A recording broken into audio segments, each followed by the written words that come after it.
Hello friends, welcome to all of you on my YouTube channel. साथियों, जैसा कि आप सभी को पता है, सीटेट के लिए क्लासेस चालू हो चुकी हैं। सीटेट का नोटिफिकेशन 2023 के लिए जुलाई का नोटिफिकेशन जारी हो चुका है और जिसके लिए हमने क्लासेस आपकी स्टार्ट कर दी हैं। अभी क्लासेस की बात की जाए तो यहाँ पर सीडीपी की क्लास चल रही है, यानी कि चाइल्ड डेवलपमेंट पेडागोगी की मैंने क्लास स्टार्ट कर दी हैं, जिसकी 12 क्लास आपकी अभी तक हो चुकी हैं। आप लोग प्लेलिस्ट में जाकर देख लीजिएगा।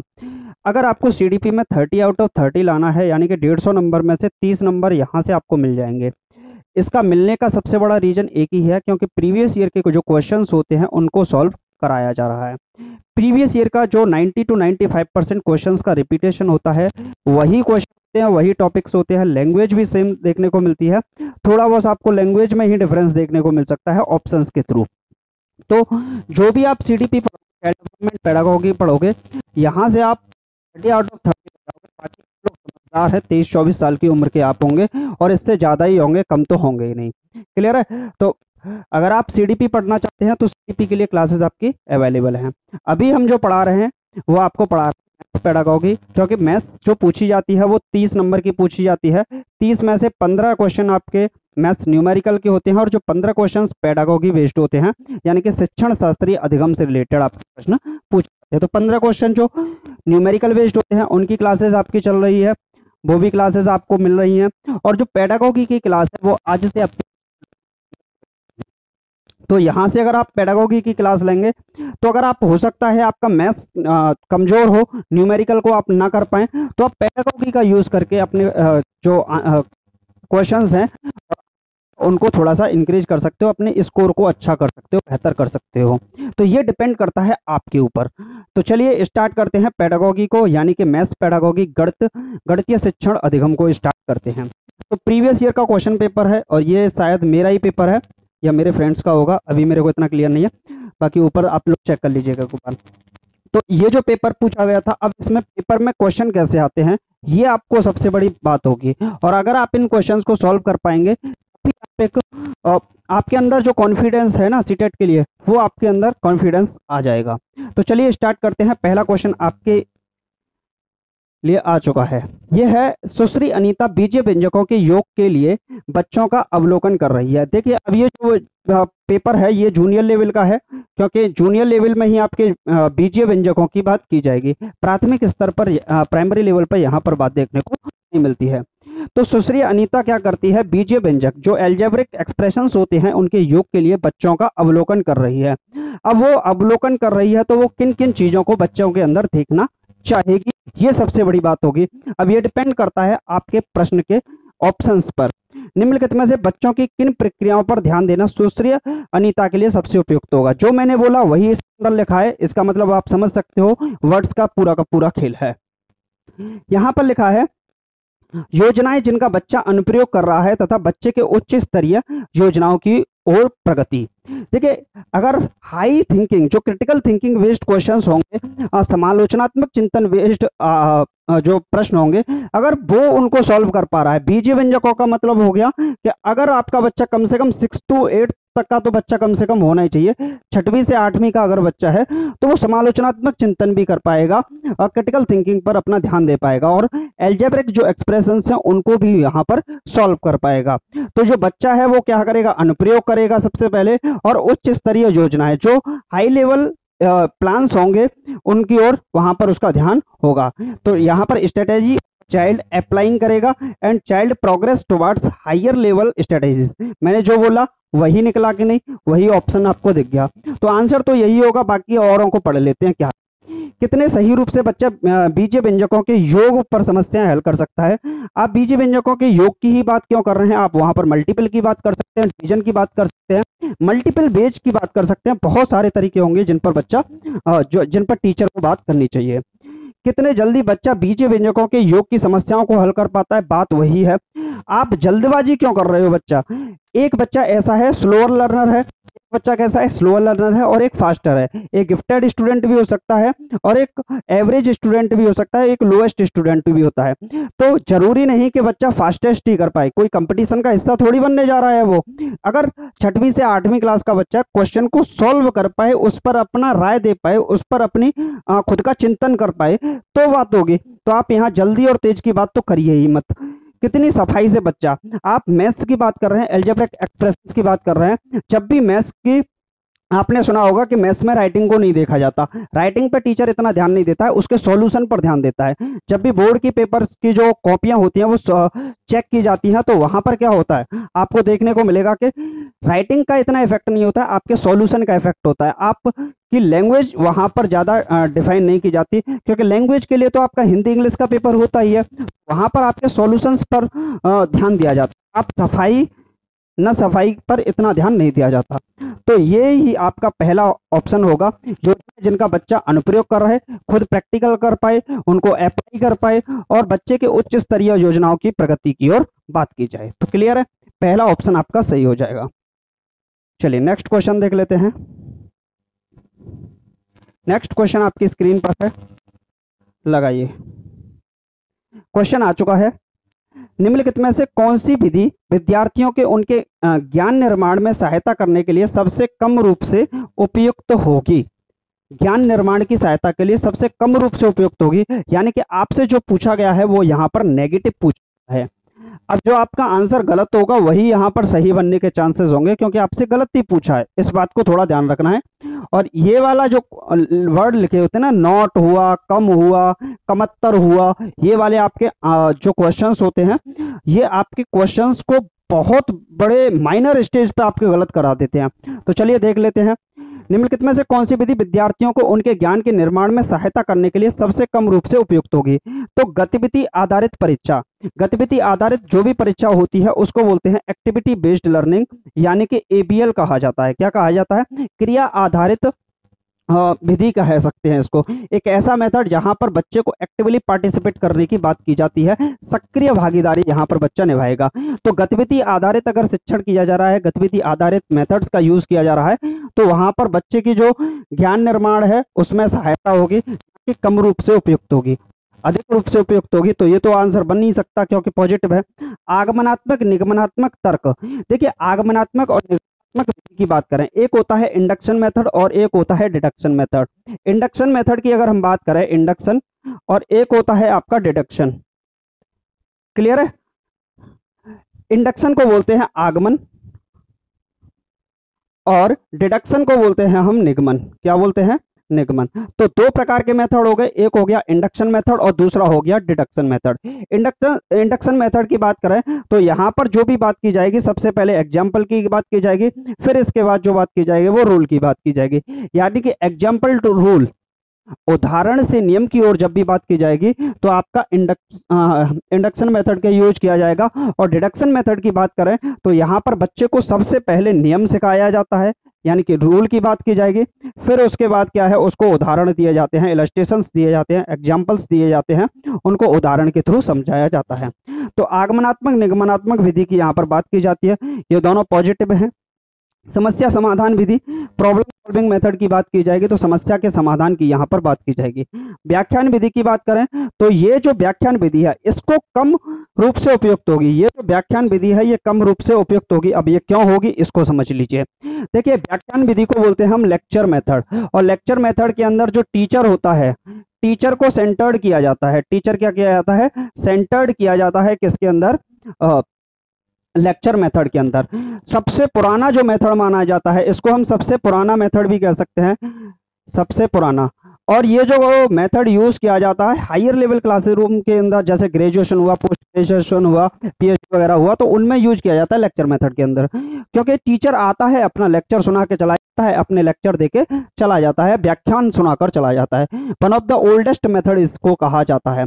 इसके अंदर का बात करें लेक्चर मेथड के अंदर, जो छात्र होता है, जो शिक्षार्थी होता है, अधिगम करता होता है, वो क्या होता है?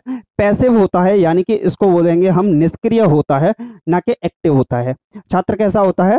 पैसिव होता है। तो आपका जो आंसर होगा वो क्या होगा? तो ऑप्शन ही इस सवाल का सही जवाब हो जाएगा, क्योंकि गलत पूछा था, इसी वजह से ये सही है। अब ये जो मैं क्वेश्चन आपको करा रहा हूं, ये क्वेश्चन, ये मान लीजिए, ये जो मैं क्वेश्चन आपको बता रहा हूं,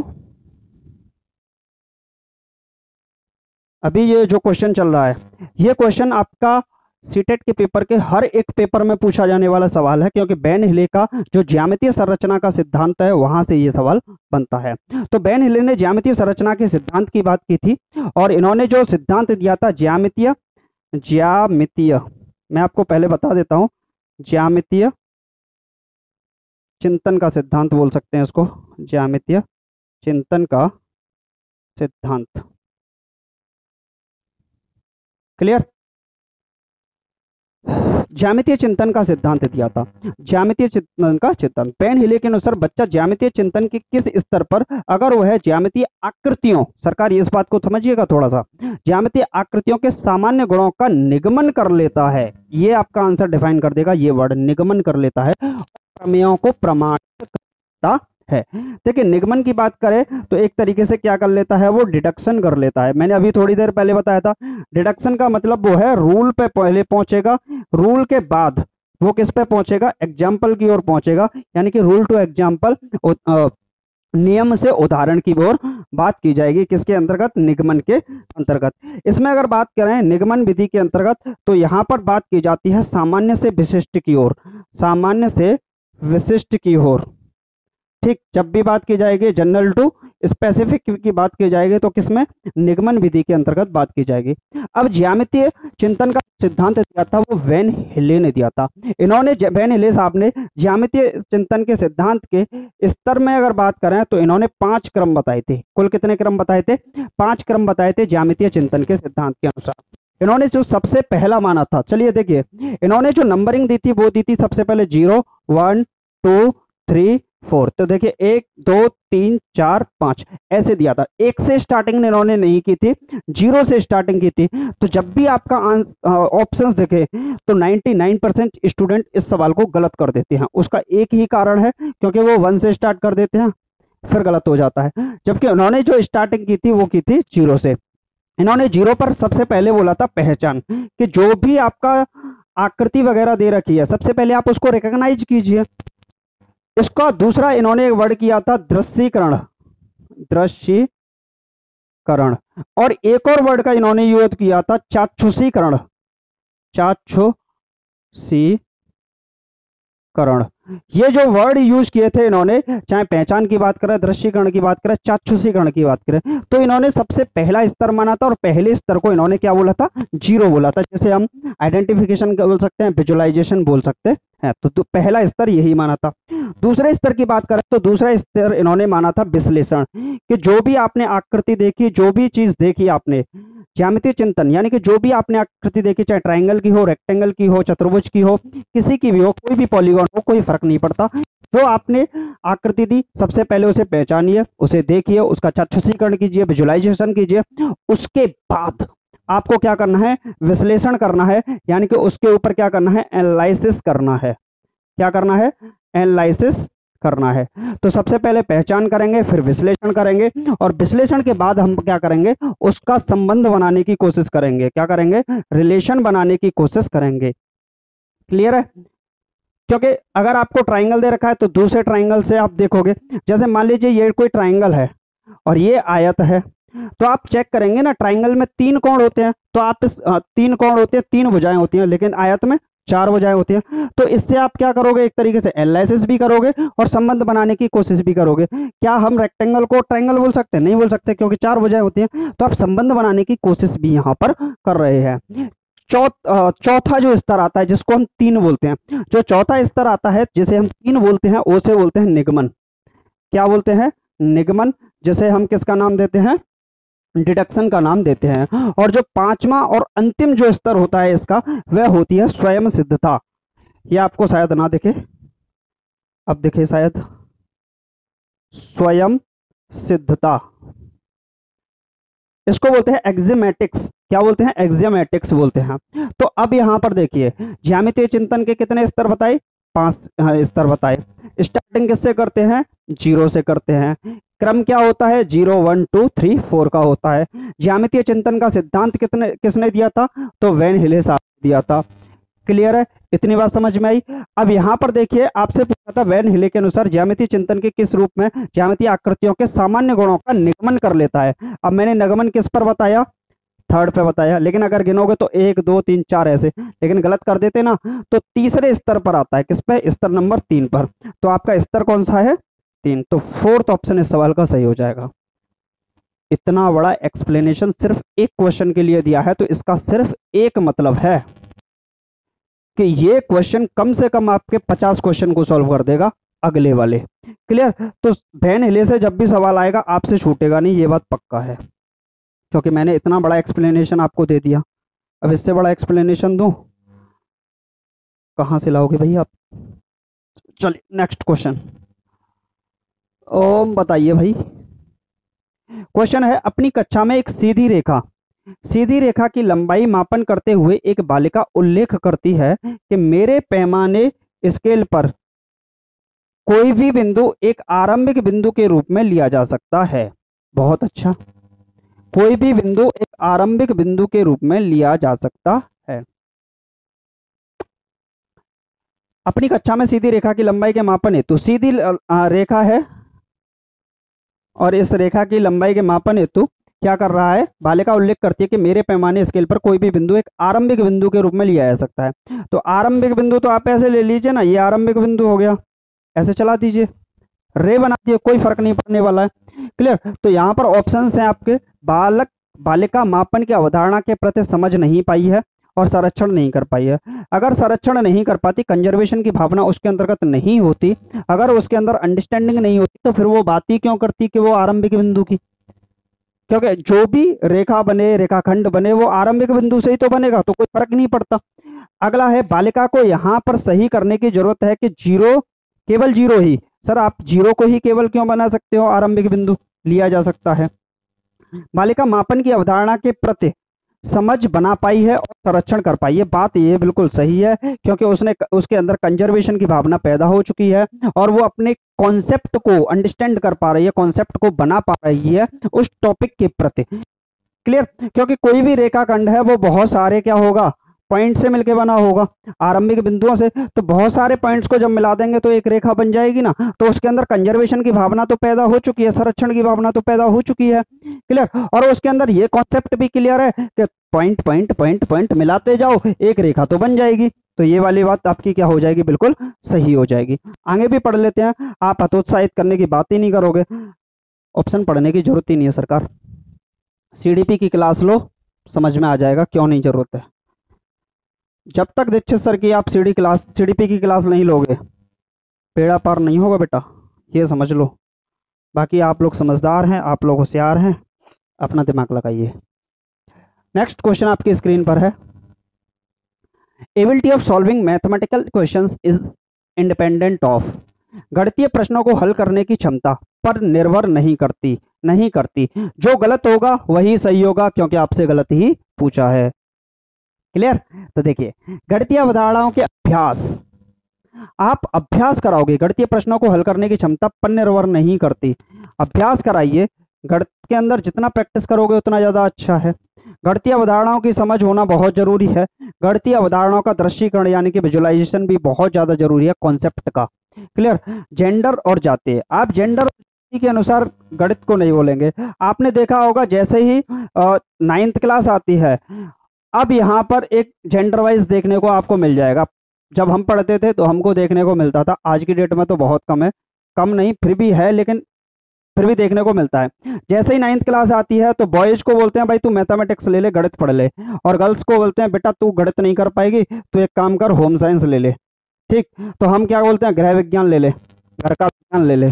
तो ऐसा बोल देते हैं, तो ये जेंडर वाइज को शो कर रहा है, कहीं ना कहीं लैंगिक पक्षपात को शो कर रहा है। तो यहाँ पर जेंडर और जाति के आधार पर आप बांटने की कोशिश कर रहे हो गणितीय प्रश्नों को हल करने की क्षमता में भी, तो ये जो बेहतर नहीं माना जाएगा। तो जेंडर वाइज आप शो नहीं कर सकते, गलत है, इसी वजह से सही है क्योंकि गलत ही पूछा था। चलिए भाई नेक्स्ट क्वेश्चन, चलिए लगाइए क्या होगा।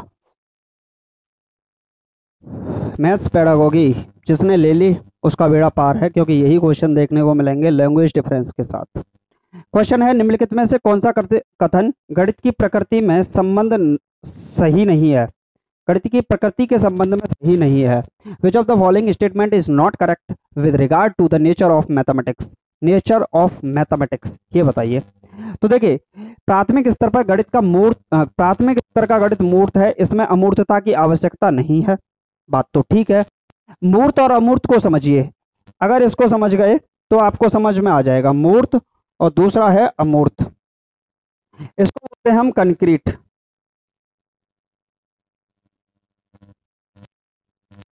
और इसको बोलते हैं एब्स्ट्रैक्ट, बोल सकते हो।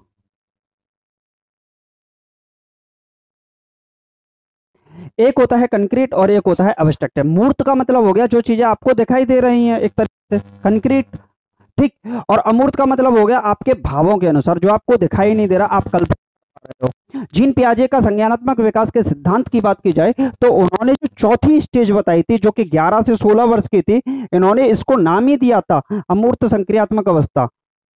अमूर्त संक्रियात्मक अवस्था इन्होंने नाम दिया था फोर्थ स्टेज को।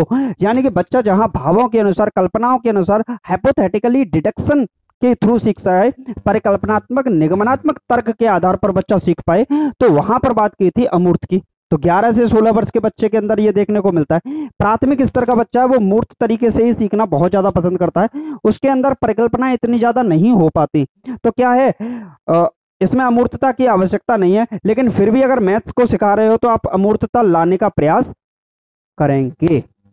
क्लियर करेंगे, क्योंकि कोशिश करनी चाहिए कि अमूर्तता लानी जाए। लेकिन प्राथमिक स्तर का बच्चा कितना होता है, फर्स्ट क्लास से लेके और 5th क्लास तक का बच्चा। एक बात बताओ, 5वीं क्लास के बच्चे का 5 वर्ष के बच्चे का एडमिशन हो जाता है, वैसे अब तो 4th ईयर में ही हो जाता है, लेकिन फिर भी माना जाता है 5 साल का जैसे ही बच्चा हो जाए उसका एडमिशन करा दो फर्स्ट क्लास में।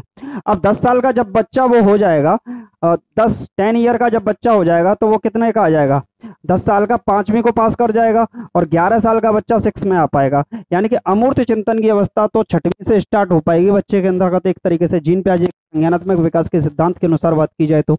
क्लियर। तो यहाँ पर क्या है, अमूर्तता उसके अंतर्गत नहीं आ पाती है, किसके अंदर, प्राथमिक स्तर के बच्चे के अंतर्गत, जो कि गलत है। क्लियर, गलत ही आपसे पूछा था, इसी वजह से सही है, तो फर्स्ट ऑप्शन आपका बिल्कुल सही हो जाएगा। बाकी ऑप्शंस को देख लेते हैं। गणित में अवधारणाओं का यथातथ्य सुस्पष्ट और संप्रेषित करने के लिए विशेष शब्दावली का प्रयोग करना चाहिए, बहुत अच्छा माना जाता है, अच्छा है, इसी वजह से गलत है क्योंकि गलत पूछा था। गणितीय अवधारणाओं की प्रकृति पदानुक्रमों होती है, बिल्कुल सही है। एक तरीके से इसको बोल सकते हैं आपकी जो vocabulary to communicate ideas precisely होती है। अगर पाइथागोरस प्रमेय अगर आप फर्स्ट क्लास के बच्चे को सिखा पाओगे तो सिखा ही नहीं सकते। क्लियर, क्योंकि वहां आपको 5th क्लास से कम ऊपर होना चाहिए, तभी आप बच्चे को क्या है, पाइथागोरस थ्योरम से सिखा सकते हो। तो पदानुक्रमिक की बात कम हो पाती है। गणित में निगमनात्मक तार्किकता शामिल है, हाइपोथेटिकली और डिडक्शन मेथड्स, एनालॉजीज आपको देखने को मिलती हैं, ये भी बात सही है। सही है इसी वजह से गलत है, क्योंकि सत्यानाश कर दिया इस गलत ने। क्लियर, लाइए भाई लड्डू बांटिए आप लोग पास हो जाओगे अब की बार, क्योंकि इन क्लास को ले रहे हो, जो क्लास लेगा वो तो पास होगा ना, और लड्डू तो खाने पड़ेंगे। मेरे पास भेज दीजिएगा, भेजोगे कि नहीं, नहीं भेजोगे, नहीं भेजोगे, अरे भेज देना भाई। अच्छा नहीं भेजोगे, कोई बात नहीं, हम खा लेंगे, चलो आपकी तरफ से, आप कमेंट में लिख देना। चलिए नेक्स्ट क्वेश्चन है।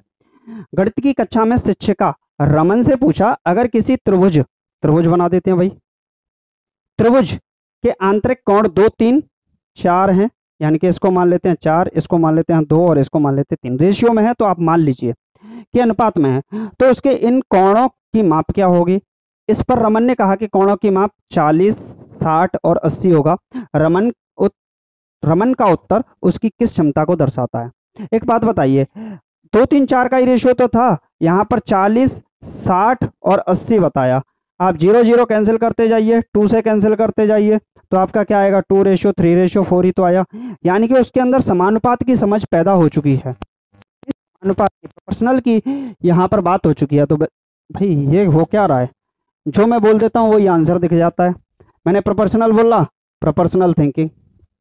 बाकी आप लोग समझदार हो, मेरे मुंह से निकला हुआ शब्द आपके आंसर को डिफाइन कर देता है।